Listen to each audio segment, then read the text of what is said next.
Hello friend, तो हम लोग पढ़ने वाले हैं ग्रेविटेशन। ग्रेविटेशन के अंदर हमने लास्ट टॉपिक में पढ़ा था वेरिएशन इन वैल्यू ऑफ जी। हमने ये समझा। अब हम लोग अपना लेक्चर नंबर 5 स्टार्ट करेंगे। अब लेक्चर नंबर 5 के अंदर हम लोग पढ़ेंगे फ्री फॉल। तो हमारा जो हेडिंग है, जो नेक्स्ट टॉपिक है, वो है हमारा फ्री फॉल। अब फ्री फॉल समझाने से पहले मैं कुछ चीजें बताता हूँ, कुछ कॉन्सेप्ट। तो जैसे फॉर एग्जांपल ये मैंने अपना डायरी उठा लिया बेटा। अब देखो डायरी का लोगो क्या है, इसको पढ़ोगे तो समझोगे क्या है। तो ये मैंने ले लिया, ऑब्जेक्ट ले लिया। अब ये मेरे हाथ में देखोगे, ये क्या है, रुका हुआ है, स्टेबल है। स्टेबल है तो हम लोग बोल सकते हैं ना, ये क्यों स्टेबल है, एट रेस्ट पे है, तो क्यों है। तो हम लोग समझेंगे फ्री फॉल। तो फ्री फॉल के अंदर देखोगे कि ये जो डायरी है, ये जो ऑब्जेक्ट है, इस पे देखोगे कि कौन सा फोर्स लग रहा है, ग्रेविटेशनल फोर्स लग रहा है। इसके ऊपर कंटिन्यूअस ये क्या फील कर रहा है, ग्रेविटेशनल फोर्स फील कर रहा है। अब जब ये ग्रेविटेशनल फोर्स फील कर रहा है तो ये जमीन पे चले जाना चाहिए, गिर जाना चाहिए था, लेकिन ये गिर नहीं रहा है। तो देखोगे इसके अपोजिट में मैंने खुद का फोर्स लगाया है, मैंने खुद का ताकत लगाया है, जो क्या करता है, अब मैंने इस डायरी पे अपनी ताकत लगा रहा हूं और जो ग्रेविटी है वो अपना ताकत लगा रहा है। तो अब यहाँ पे दो लोग की ताकत लग रही है, दो लोग फोर्स लगा रहे हैं, खींच रहे हैं। जिसे टग ऑफ वॉर देखा है, दो लोग, मतलब एक रस्सी रहता है, दोनों एंड पे लोग पकड़ के खींचते हैं। बीच में देखो एक क्या बोलते हैं, कुछ भी धागा या रस्सी, फीता कुछ बांध देते हैं, वो मार्कर रहता है जिसकी तरफ वो। अब जब इक्वल फोर्स लगाते हैं तो वो एक ही साइड में रुका हुआ रहता है, लेकिन जिसका फोर्स ज्यादा हो जाता है वो उस साइड में चले जाता है। तो ऐसे ही इस डायरी को मेरे और ग्रेविटेशनल फोर्स के बीच में एकदम टग ऑफ वॉर चालू है। अब वो ग्रेविटी क्या कर रही है, अपना फोर्स लगा रही है। अर्थ क्या कर रही है, अपना ग्रेविटेशनल फोर्स लगा रही है, मैं अपना फोर्स लगा रहा हूं। अब हम लोग दोनों इस डायरी को अपनी तरफ खींच रहे हैं। तो देखो डायरी बीच में रुका हुआ है और वो स्टेबल है। ऐसा नहीं कुछ ऊपर आ रहा है फिर नीचे चले जा रहा है, ऊपर आ रहा है नीचे आ रहा है, एकदम स्टेबल है। तो ग्रेविटी भी फोर्स लगा रही है, मतलब अर्थ भी फोर्स लगा रही है, और मैं भी फोर्स लगा रहा हूं। अब जब दोनों फोर्स हम लोग लगा रहे हैं, अब हम लोग अपोजिट डायरेक्शन में फोर्स लगा रहे हैं। अर्थ क्या कर रही है, उसको नीचे डायरेक्शन में खींच रही है, मैं क्या कर रहा हूं, उसको अपने अपोजिट डायरेक्शन में फोर्स लगा रहा हूं। तो दोनों फोर्स क्या हो गया, बैलेंस हो गया। अब इसका रिजल्ट ये आया कि ये जो ऑब्जेक्ट है वो रिमेन एट रेस्ट पे है, क्योंकि जो अपोजिट डायरेक्शन में जो फोर्स लग रहा है, एक फोर्स डाउनवर्ड डायरेक्शन में ग्रेविटी लगा रही है, अपवर्ड डायरेक्शन में मैं लगा रहा हूं। तो ये क्या हो गया, स्टेबल हो गया, मतलब इक्वल हो गया फोर्स, और दोनों का फोर्स इक्वल हो गया। तो ये ऑब्जेक्ट क्या हो जाएगा, रिमेन एट रेस्ट। अगर ग्रेविटी का फोर्स ज्यादा होएगा तो मेरा हाथ नीचे झुकेगा, अगर मेरा फोर्स ज्यादा होगा तो ये ऊपर उठेगा। तो ये नीचे ऊपर नीचे ऊपर, अगर ऐसा नीचे ऊपर होता रहेगा तो हम लोग बोलेंगे ये एट रेस्ट पे नहीं है, किस पे है, ये मोशन पे है। लेकिन मैं जब चाहूं, जहां चाहूं, इस पे इसको होल्ड कर सकता हूं, रोक सकता हूं। मतलब मेरा फोर्स और ग्रेविटी का फोर्स क्या हो जाता है, इक्वल हो जाता है। तो इसका ये रिजल्ट होता है कि ऑब्जेक्ट है जो रिमेन एट रेस्ट पे है। तो पहले इतना कॉन्सेप्ट समझेंगे, ठीक है। अब मैं ये जो मैंने बताया इसको लिख के बताता हूँ। चलो मैं थोड़ा समझा भी देता हूँ, अच्छे से इसको लिखाता हूँ। तो हम लोग बोल सकते हैं when we hold object in our hand, ध्यान दो, when I hold object in our hand, it means object experienced a gravitational force. क्या फोर्स इसने एक्सपीरियंस किया, ग्रेविटेशनल फोर्स को एक्सपीरियंस किया। तो अब मैं इसको लिखता हूं।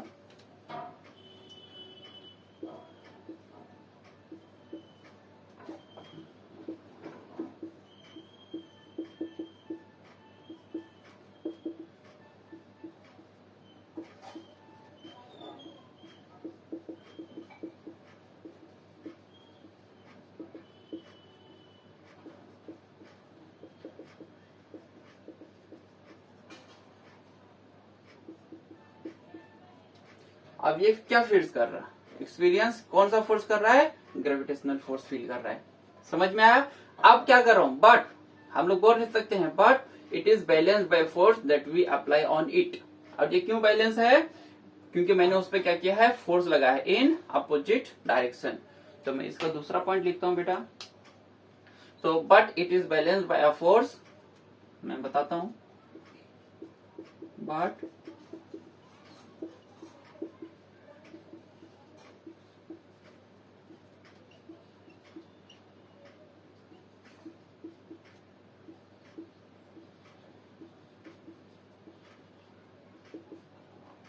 मैंने क्या किया, इस पे फोर्स लगाया, किस डायरेक्शन में लगाया, in opposite direction.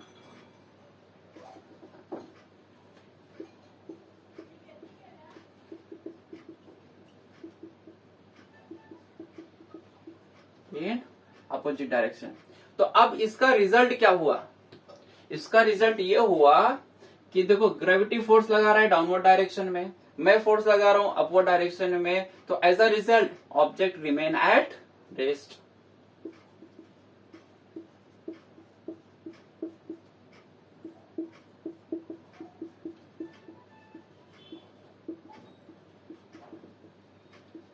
As a result object remain at rest. यहां तक कॉन्सेप्ट समझ में आ गया रहेगा। अब हम लोग देखेंगे, मैं क्या कर रहा हूं, अब मैं कोई फोर्स नहीं लगा रहा हूं, मैं क्या कर रहा हूं, इस डायरी को छोड़ दिया, ध्यान दो। अब मैं क्या कर रहा हूं, इस डायरी को छोड़ दिया, या इस डायरी को देखो फोर्स लगाया हुआ है, अब मैंने छोड़ दिया। जब मैं इसको छोड़ दिया तब क्या हो रहा था, तो मैंने अपना फोर्स हटा लिया, तो इस ऑब्जेक्ट के ऊपर अब कौन सा फोर्स काम कर रहा है, सिर्फ देखो पहले दो फोर्स काम कर रहा था, जब मैं इसको पकड़ के रखा हूं तब दो फोर्स कर रहा है, एक मेरा फोर्स काम कर रहा है और एक अर्थ का फोर्स काम कर रहा है, जो कि ग्रेविटेशनल फोर्स बोलते हैं। अब मैंने अपना फोर्स हटा लिया, जब मैंने अपना फोर्स हटा लिया तब इसके ऊपर कौन सा फोर्स काम कर रहा था, तो देखोगे इसके ऊपर सिर्फ एक फोर्स काम कर रहा है, वो भी ग्रेविटेशनल फोर्स। अब ग्रेविटेशनल फोर्स काम कर रहा है, तो ग्रेविटेशनल फोर्स कहाँ खींच रहा है उसको, अर्थ की तरफ, सेंटर ऑफ द अर्थ की तरफ। तो ये जा रहा है, फॉल हो रहा है, डाउन जा रहा है, कहां पे, नीचे फॉल हो रहा है। समझ में आया। तो हम लोग बोल सकते हैं जब when we release from our hand, मैंने क्या किया, अपने हैंड से इसको छोड़ दिया, तो इस पे सिर्फ एक ही फोर्स काम कर रहा है, वो भी ग्रेविटेशनल फोर्स, और ये जा रहा है किसकी तरफ, सेंटर ऑफ द अर्थ। और कहाँ गिरेगा, ये नीचे गिरेगा, फॉलिंग टू फॉलिंग, हम लोग बोल सकते हैं फॉलिंग डाउन। क्या हो रहा है, ये नीचे गिर रहा है। तो अब हम लोग समझते हैं, ध्यान देना, once we release from our hand,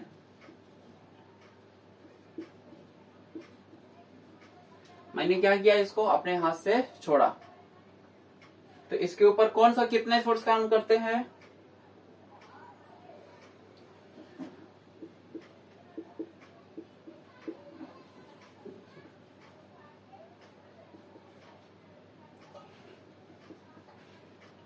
अब only one force act on it, that is, कौन सा फोर्स है, अगर देखोगे gravitational force of the earth.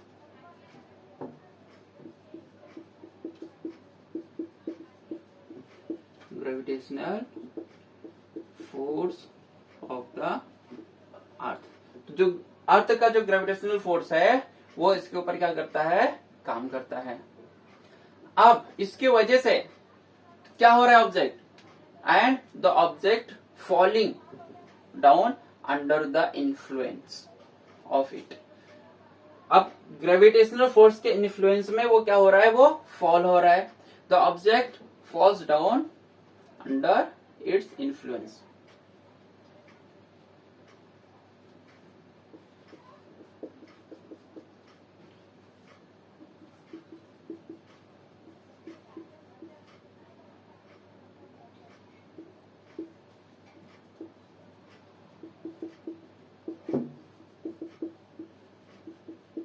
Under its influence, its influence मतलब ये जो ग्रेविटेशनल फोर्स है उसके इन्फ्लुएंस में क्या हो रहा है, वो नीचे फॉल हो रहा है। यहां तक समझ में आया।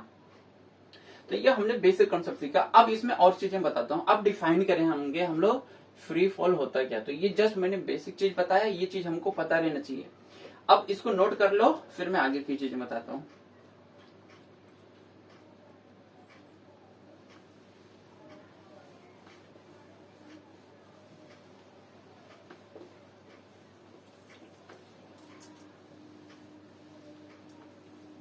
अब देखो क्या समझ में आया तुम लोगों को। अब मैं ना मार्क कर ले लेता हूँ, हाँ ठीक है, चलो अब लेट कर लेता हूँ, मार्क कर ले लेता हूँ। अब देखोगे when ever object moves under the influence of the gravity, हम लोग डिफाइन कर रहे हैं व्हाट इज फ्री फॉल। तो हम लोग बोल सकते हैं when ever object moves under the influence of the gravity alone, सिर्फ कौन सा फोर्स काम करता है, सिर्फ ग्रेविटेशनल फोर्स काम करता है। तो हम लोग बोल सकते हैं इट इज फॉलिंग फ्रीली। देखो क्या बोल रहा हूं मैं,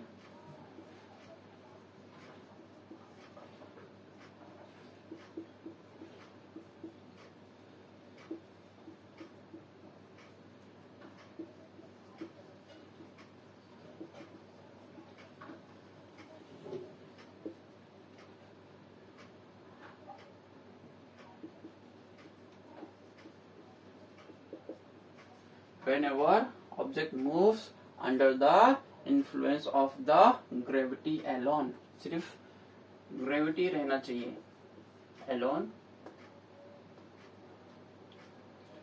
तो अब वो मूव कर रहा है alone, तो हम लोग बोल सकते हैं it is said to be falling freely।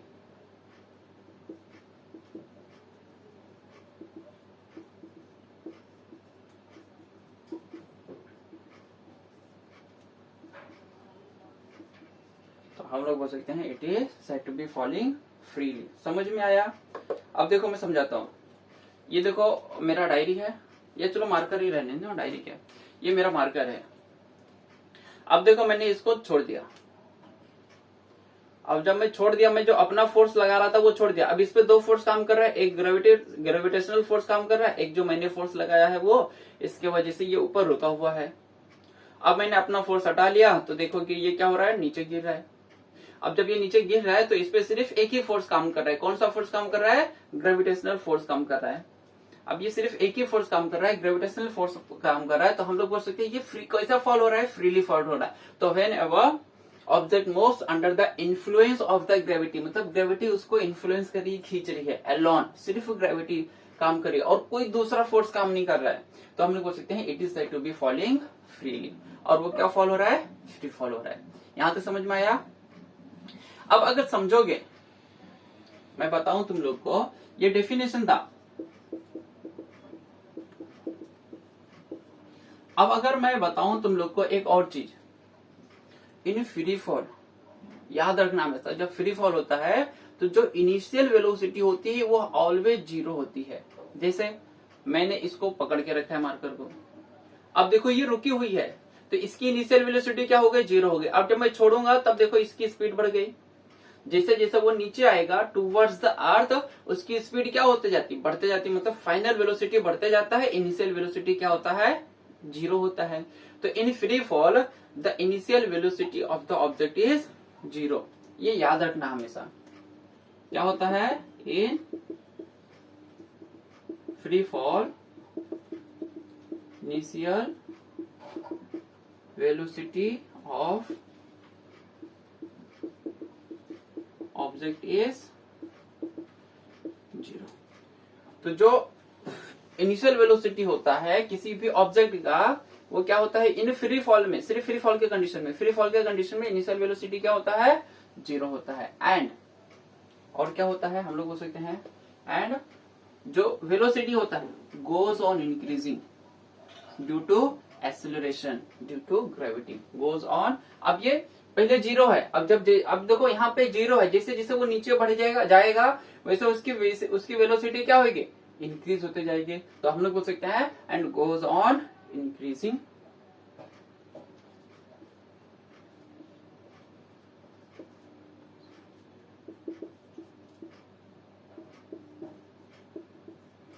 And goes on increasing due to acceleration, किसकी वजह से,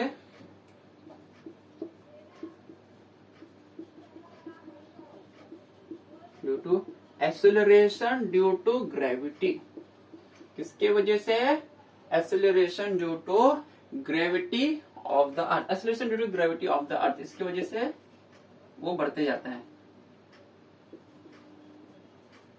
acceleration due to gravity of the earth, ये क्या हो जाएगा, बढ़ते जाएगा। अब मैं समझाता हूँ, एग्जांपल लेता हूँ, जिससे फॉर एग्जांपल जो g का वैल्यू होता है वो कितना होता है, हमने माना है 9.8 मीटर पर सेकेंड स्क्वायर होता है, तो g is equal to 9.8 metre per second square.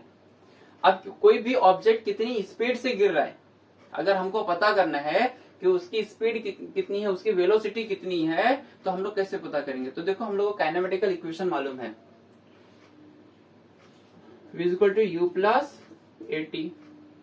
अब अगर इस इक्वेशन में देखोगे u जो इनिशियल वेलोसिटी है वो क्या है, हमने क्या बोला, इनिशियल वेलोसिटी क्या होता है, 0, तो हम लोग बोल सकते हैं ये 0 हो गया। अब यहाँ पे देखो एक्सेलरेशन a है, तो एक्सेलरेशन किसकी वजह से हो रहा है, ड्यू टू ग्रेविटी, तो a की जगह पे क्या हो जाएगा, वो g हो जाएगा, तो ये हो जाएगा g और ये हो जाएगा t। अब हमको अगर टाइम मालूम है कितना टाइम लग रहा है, तो हम लोग उसकी स्पीड निकाल सकते हैं, v is equal to gt। तो किसी भी ऑब्जेक्ट का हमको स्पीड पता करना है कि वो कितनी स्पीड से फॉल हो रहा है, गिर रहा है, तो हमको ये इक्वेशन याद रहना चाहिए, काइनेमेटिकल इक्वेशन। वो न्यूटन ने बताया था, आगे बताऊंगा, 3 इक्वेशन दिया हुआ है उसने। तो यहां तक समझ में आया। अब और चीजें समझाता हूं। जब मैं ये ऑब्जेक्ट छोड़ रहा था, मैंने अपना फोर्स हटा लिया और ये गिर रहा था, तो जब ये गिर रहा था तो मैंने क्या बोला था, सिर्फ ग्रेविटेशनल फोर्स के इन्फ्लुएंस में अगर ऑब्जेक्ट गिरेगा तो ही हम लोग फ्री फॉल बोलते हैं, कोई और दूसरा फोर्स काम नहीं करना चाहिए। लेकिन जब ये फोर्स ये गिर रहा है तो देखोगे कि यहाँ पे क्या बोलते हैं, एयर मौजूद है। अब जब एयर मौजूद है तो एयर जो है वो क्या कर रहा है, उसको फोर्स लगा रहा है, किस डायरेक्शन में, अपवर्ड डायरेक्शन में, उसको मतलब रोक रहा है, रेजिस्ट कर रहा है, इसको फोर्स क्या कर रहा है, रोक रहा है गिरने से। लेकिन ग्रेविटी का फोर्स ज्यादा है तो इसलिए वो नीचे गिर जा रहा है, लेकिन वो कुछ तो फोर्स लगा रहा है, हम लोग बोलते हैं ना फ्रिक्शनल अमाउंट ऑफ फोर्स लगा रहा है, वो फ्रिक्शनल फोर्स हम लोग बोल सकते हैं, मतलब कुछ फोर्स लगा रहा है और उसको अपोज कर रहा है इसके मोशन को। जब वो लगा रहा है फोर्स, उसको अपोज कर रहा है मोशन से, तो हम लोग बोलेंगे ये फ्री फॉल है क्या, तो हम लोग उसको फ्री फॉल नहीं बोलेंगे। तो फ्री फॉल कहाँ पे होता है, क्यों होता है, उसको समझते हैं हम लोग। तो इतना नोट कर लो, फिर हम लोग आगे का पढ़ते हैं।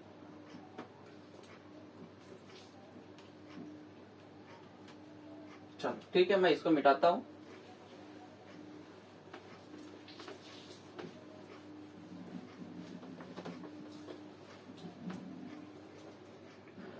अब हम लोग समझते हैं। अब मैं ऑब्जेक्ट ले लेता हूं एक, ये समझ लो ये हमारा बॉल था, कोई ऑब्जेक्ट था। अब ये फॉल हो रहा था, ऊपर से नीचे गिर रहा था। तो जब हमने देखा इस पे, यहाँ पे जो एयर प्रेजेंट है, यहाँ पे जो एयर प्रेजेंट है इसके आसपास, वो सब वो क्या कर रहे हैं, इसको अपोज कर रहा है, इसको रोक रहा है ये सब। अब ये जब फोर्स जो एयर्स है उसमें क्या कर रहे हैं, फ्रिक्शन पैदा कर रहे हैं, मतलब फोर्स अपोज कर रहे हैं उसको। अब ये जो फोर्स अपोज करता है, फ्रिक्शनल फोर्स, उससे हम लोग बोलते हैं, कौन सा फोर्स बोलते हैं, बोयांट फोर्स एक्ट करता है। जब एयर प्रेजेंट है उसको रोक रहा है तो हम लोग बोलते हैं उसको बोयांट फोर्स, उस ऑब्जेक्ट को रोक रहा है। तो हम लोग इसको लिखते हैं, इसके पॉइंट्स क्या हैं। तो जब हम लोग बोलेंगे, देखो मैं पहले बता देता हूं, the frictional force due to air, the frictional force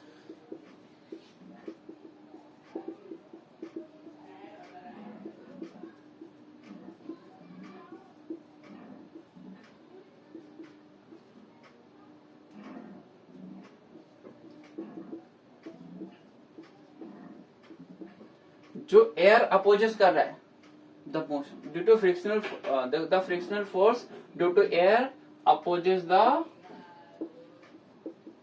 क्या अपोज कर रहा है, motion of the object, object के मोशन को क्या कर रहा है, अपोज कर रहा है। And buoyant force also act on the object.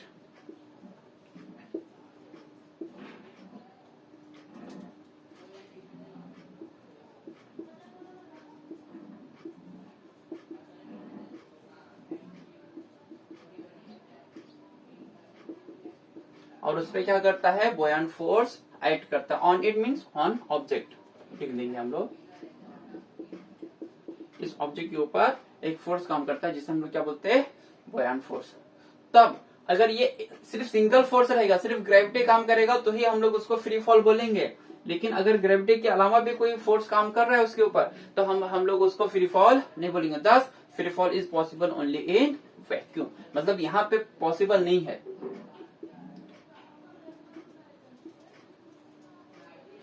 चल रहा है तो देखो क्या बोल सकते हैं हम लोग,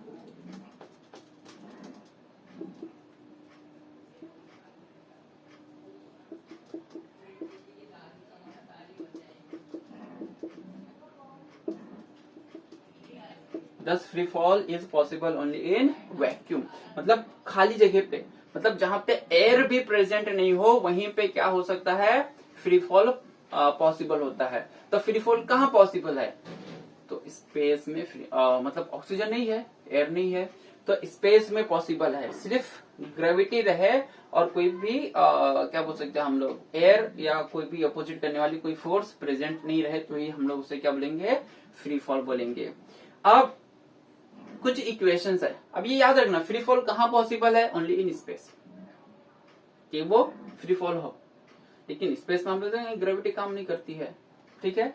तो हम लोग को एक ऐसा मीडियम बनाना पड़ता है, कंडीशन करना पड़ता है जहां पे कोई भी ऑब्जेक्ट्स और ये कोई भी एयर प्रेजेंट नहीं हो, वहीं पे क्या पॉसिबल रहेगा, फ्री फॉल पॉसिबल रहेगा। यहाँ तक समझ में आया।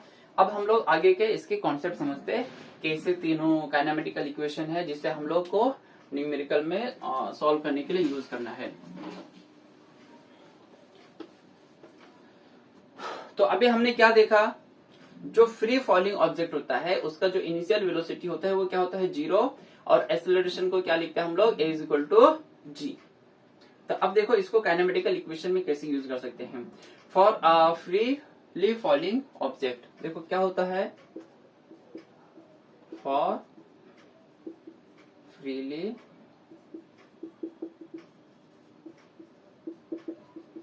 फॉलिंग ऑब्जेक्ट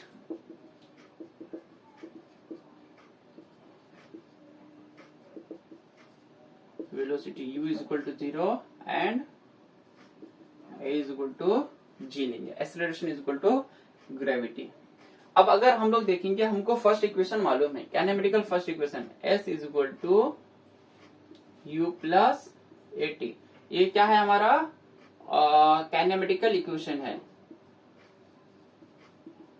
काइनेमेटिकल इक्वेशन बोलते हैं हम लोग, ये फर्स्ट काइनेमेटिकल इक्वेशन है। अब इसमें हम लोग पुट करेंगे वैल्यूज अच्छा एस नहीं, v = u + at, v = u + at। तो अब देखो u क्या है, इनिशियल वेलोसिटी क्या होता है, 0, एक ही जगह पे क्या हो जाएगा, g, और ये t हो जाएगा, तो v = gt। तो ये हमारा फर्स्ट काइनेमेटिकल इक्वेशन मिला। अब अगर हम लोग दूसरे इक्वेशन के लिए देखेंगे, जो सेकेंड काइनेमेटिकल इक्वेशन है, s = ut + हाफ at², ये हमारा क्या है, सेकेंड काइनेमेटिकल इक्वेशन है। तो अब सेकेंड काइनेमेटिकल इक्वेशन में फ्री फॉल का कॉन्सेप्ट लगाओ, लॉ रूल लगाओ, तो क्या बन जाएगा, s = ये u = 0 है तो ये पूरा हो जाएगा 0, और हाफ gt², तो क्या हो जाएगा, हाफ gt²। ये हमारा सेकेंड, इसको देखो यूज करके हमको न्यूमेरिकल सॉल्व करना है। फिर तीसरा इक्वेशन देखोगे तो क्या होता है, v² = a² + 2as, ये हमारा थर्ड काइनेमेटिकल इक्वेशन है। अब इसमें हम लोग अगर इनिशियल वेलोसिटी और g को वैल्यू पुट करेंगे तो क्या मिल जाएगा हमको, v² = u का 0 हो गया, 2g और s, तो 2gs, ये हमको क्या मिला, थर्ड काइनेमेटिकल इक्वेशन मिला हमको फ्री फॉलिंग कॉन्सेप्ट का। अब देखो ये जो तीन हमने यूज किया, देखो यहाँ पे g आया हुआ है, तो एक बहुत ही इंपॉर्टेंट चीज याद रखना है जब न्यूमेरिकल सॉल्व करेंगे। तो नेक्स्ट पार्ट में हम लोग, या नेक्स्ट एक लेक्चर के बाद हम लोग न्यूमेरिकल सॉल्व करेंगे, तो ये कॉन्सेप्ट हम लोग को लगेगा। अगर कोई भी ऑब्जेक्ट अपवर्ड डायरेक्शन में फेंका गया है, तो अगर उसका हमको कुछ भी निकालना है तो उसमें जो g का वैल्यू लेंगे वो ऑलवेज नेगेटिव। अगर कोई ऑब्जेक्ट फॉल हो रहा है डाउनवर्ड टूवर्ड्स द अर्थ, तब हम लोग उसमें जो जी का वैल्यू रहेगा वो पॉजिटिव रहेगा। तो हम लोग बोल सकते हैं